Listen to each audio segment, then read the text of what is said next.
Les candidats à l'élection présidentielle devraient fournir 15 pièces, telles que le récépissé de paiement de caution à 200 millions d'ariars, délivré par le responsable de caisse des dépôts et consignations. Le certificat délivré par l'administration fiscale attestant que le candidat remplit ses obligations fiscales et s'est acquitté de tous les impôts et taxes exigibles de toute nature. Pourtant, des fausses informations circulaient sur quoi les documents exigés de la candidature de Marc Ravalomanana ne seraient pas complets, surtout concernant cette déclaration d'impôt. Jinaranjia Masnour, secrétaire général du Parti Tiku Madagascar, a faussé cette information. Selon ses dires, les dossiers de candidat Ravalomanana sont complets. Les 15 dossiers demandés au candidat Ravalomanana sont donc tous complétés. Pour rappel, le candidat du Parti Tiku Madagascar, Marc Ravalomanana, est le premier prétendant à la magistrature suprême à avoir déposé ses dossiers de candidature à la Haute Cour constitutionnelle. Il l'a effectué le jeudi 24 août 2023 dernier.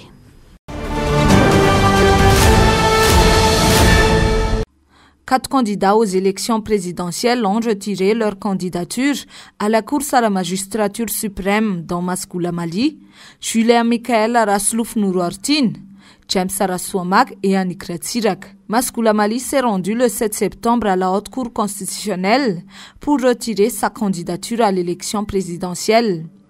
L'élu de Tsiumbe regrette que la loi ne s'applique pas comme elle le devrait. En effet, l'actuel chef de l'État a obtenu un certificat de nationalité malagasy alors qu'il a perdu sa nationalité en demandant une nationalité étrangère, soutient-elle.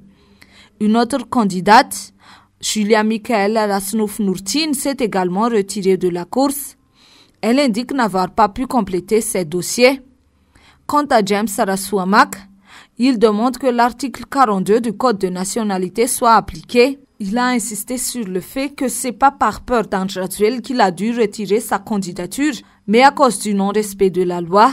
Annick Ratsirak s'est aussi retiré à son tour vendredi dernier. Son parti, l'AREMA, fait appel à tous les citoyens de se rassembler pour revendiquer l'application stricto sensu des lois et l'organisation d'élections libres, justes, équitables et acceptées par tous. Le parti exige également la justice, la transparence et la véritable démocratie.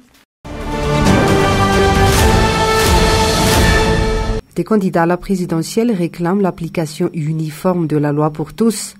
9 candidats, dont Marc Ravalomanana et Razon Armampian, Azondriana Narvelo, Parrain Auguste, Maskoula Mali, Sitendrandriana Solniek, Roland Ratsirak, Andra Obeln et Taïna Razafinzuela font partie des 9 signataires du communiqué sorti jeudi soir. Ces derniers ont uni leurs voix pour revendiquer le respect et l'application sans condition et uniforme de la loi pour tous. Ils condamnent les entraves sous toutes ses formes, toute initiative contre l'opposition et des candidats à la présidentielle, ainsi qu'octroi à la liberté d'expression. Ils ont critiqué la pratique dans la gestion des rassemblements organisés par les partisans du pouvoir et par ceux de l'opposition. Ils pointent du doigt également les violations des textes en vigueur à Madagascar. De nombreux politiciens issus de différentes obédiences politiques ont exprimé leur mécontentement et surtout leur inquiétude face aux restrictions entravant la démocratie à Madagascar. Les responsables politiques déplorent l'utilisation des forces de l'ordre pour mater les rencontres politiques. En fait, la préfecture d'Antananarivo a réquisitionné les monettes afin de disperser les attroupements et éviter les débordements susceptibles de porter atteinte à l'ordre public durant la période du mercredi 6 septembre dernier jusqu'à la fin de cette semaine, d'après le communiqué officiel de la préfecture. Le secrétaire général du parti politique HVM, Alain Désiré Rassamban, ainsi que le candidat à la présidentielle Parrain Auguste et le président du parti politique MMM, Azondriana Narvelo, n'ont pas caché leur colère. Ils ont rappelé que les missions des forces de l'ordre sont basées sur la sécurisation de la population et de leurs biens. Les forces de l'ordre ne doivent pas agir aveuglément et se contenter de suivre des ordres, mais elles doivent garder leur neutralité et agir de façon rationnelle. En observant la situation actuelle, le régime Radziwiłł continue d'exercer la dictature, sans compter les différentes violations des textes en vigueur commises par ses alliés. L'audit du fichier électoral par l'Organisation internationale de la francophonie a pris fin le 6 septembre dernier. Comme résultat, près de 11 000 inscriptions multiples et 10 000 personnes omises du fichier ont été recensées lors de cet audit. La communauté internationale se veut rassurant sur toutes les modalités d'organisation quant à la tenue des élections, notamment la présidentielle le 9 novembre 2023.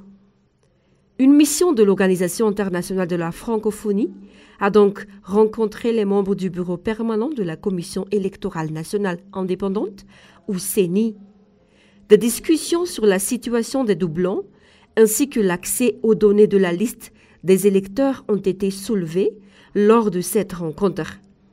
Elle aura pour objectif de s'enquérir de l'évolution du processus électoral et d'informer les différentes parties prenantes sur la contribution de l'OIF pour les élections libres, fiables, démocratiques et apaisées dans la Grande Île. 7 000 des 11 000 doublons ont été traités, affirme le président de la CENI. Il n'y a plus d'inquiétude à avoir sur ce sujet, insiste Damarsen. L'occasion a été également pour la CENI d'informer que le tirage au sort des numéros de chaque candidat retenu est programmé pour le 11 septembre prochain.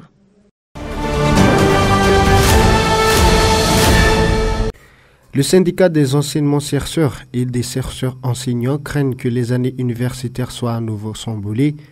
Si les responsables continuent d'agir de la sorte, cette année universitaire ne pourra pas se terminer avant la fin de l'année 2023, indique le professeur Gilbert Soulmapian, secrétaire général national du CCS en marge du Salon des étudiants supérieurs, qui s'est tenu les 7 et 8 septembre dernier à Katz. Le leader syndical affirme qu'il est fort possible que la prochaine année universitaire ne commencerait qu'en 2025.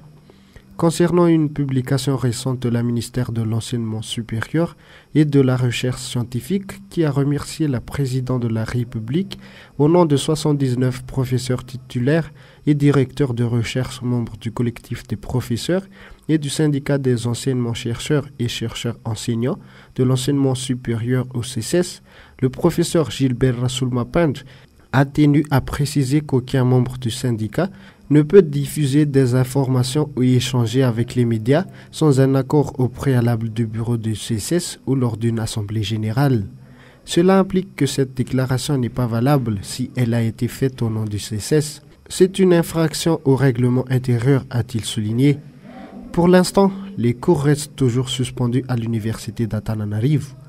La section tananarivienne du syndicat poursuit son mouvement Université morte, telle que la décision lors de l'Assemblée générale vendredi dernier.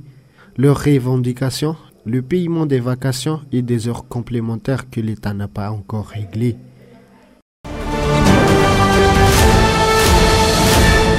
Dans le but d'améliorer l'éducation à Madagascar qui préoccupe non seulement les acteurs impliqués, mais également les citoyens, un atelier de revue sectorielle se poursuivra la semaine prochaine durant 2 jours. Le 12 et 13 septembre, les concernés se réuniront à Antananarivo. Les 23 régions seront représentées. Environ 500 participants seront entendus sur place.